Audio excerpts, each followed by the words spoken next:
Hello, Slaters! In the last class, we read the humorous story The Snake and the Mirror from Unit 1. From the same unit, today we shall deal with an interesting poem from B Reading. Are you all ready? Alright. Before we start the class, I would like to ask you a few questions. Do you like to travel?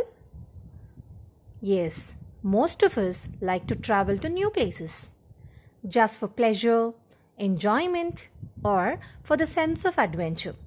Fine. Where did you go in your last vacation?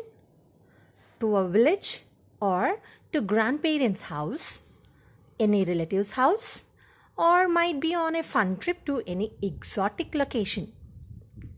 What had excited you to visit that place? And which new place would you like to visit? America, London, beaches, forests, or mountainsides.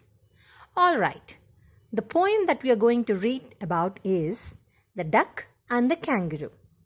This poem revolves around two characters, a duck and a kangaroo. The duck, which is bored staying in the pond, wishes to go around the world with the help of a kangaroo.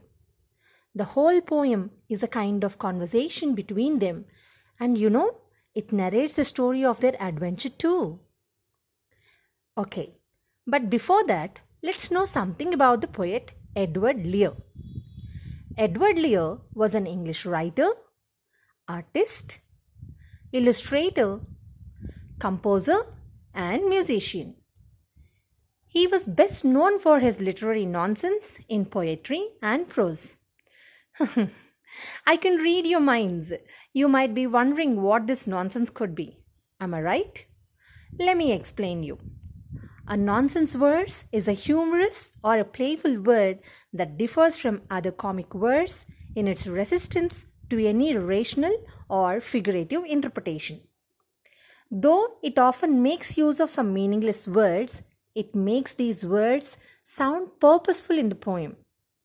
In other way, we can name them as gibberish words like iggly biggly, coochie coo, piggly wiggly, which literally do not have any meaning.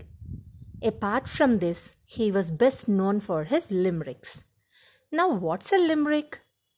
A limerick is a form of verse, usually humorous and frequently written in 5 lines with a strict rhyme scheme of AA, BBA. My dear Slaters, here is a sample limerick by Edward Lear. Now, what have you observed? It consists of 5 lines with the rhyme scheme AA, BBA. By the way, a poet was born on 12th May 1812 in Holloway, England. Edward Lear played a variety of instruments including the piano, the guitar, the flute, and the accordion. He was known for creating music for Tennyson's poetry. Edward Lear's work includes 3 volumes of A Book of Nonsense, The Jumblies, His Shoes Were Far Too Tight, The Quangle Wangle's Hat, There Was an Old Man, The Owl and the Pussycat, and many other books. Besides all these, he was a person of remarkable sense of humor. Lear poked fun at everything, including himself. Edward Lear died on January 29, 1888, at the age of 76 at Villa Tennyson, San Remo, Italy, after 18 years of suffering from heart disease. On top of all the other health issues, he was partially blind since his childhood. The present poem, The Duck and the Kangaroo, is a nonsense poem by him which was first published in Lear's 1870 collection, Nonsense Songs.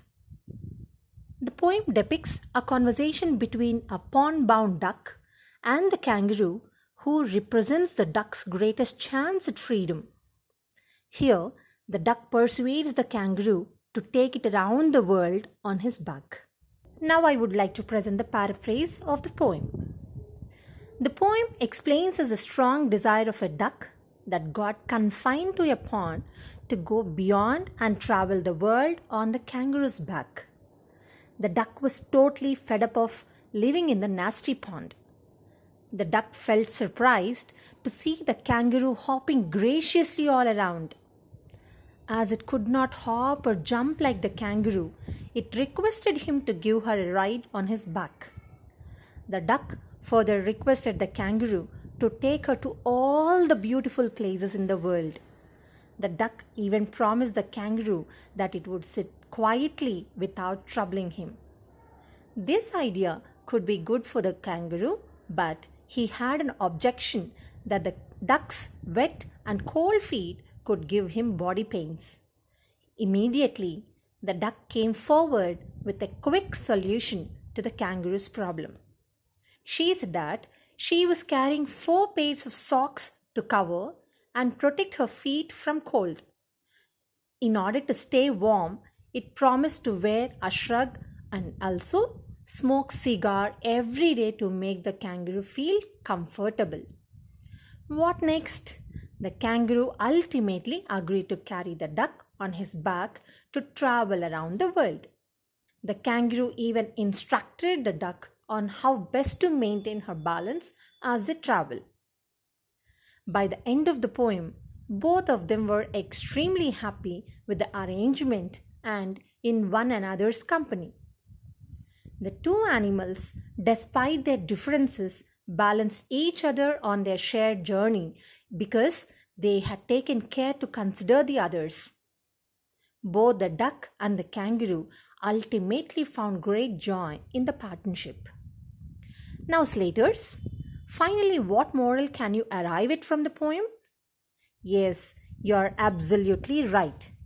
The moral of this poem is friendship. It's a very precious thing. We should never cheat our friends, but try to fulfill their wishes like the kangaroo fulfilled the duck's wish. Those who are generous in acknowledging and appreciating the capabilities of others also gain from it. Slaters, friends who help others not only give joy but also experience happiness themselves. They help to win good friends and make life very enjoyable and worthwhile. Though the episode is unusual and unreal, it is still enjoyable because it appeals to our imagination, curiosity, and a sense of the music of words. We will definitely be amused to visualize a duck sit on the tip of a kangaroo's tail and the kangaroo hopping all over. Slaters, with this, we have come to the end of our session. Now comes the written assessment for you. Imagine you are the duck in the poem. Describe your feelings about the journey you have shared with the kangaroo in the form of a diary entry. In the next class, we will have line-by-line explanation and even try to understand the elements of the poem in detail. Please do read and comprehend the poem and try to identify the figures of speech as well as the rhyme scheme if you can. Until then, keep learning. Bye, Slaters.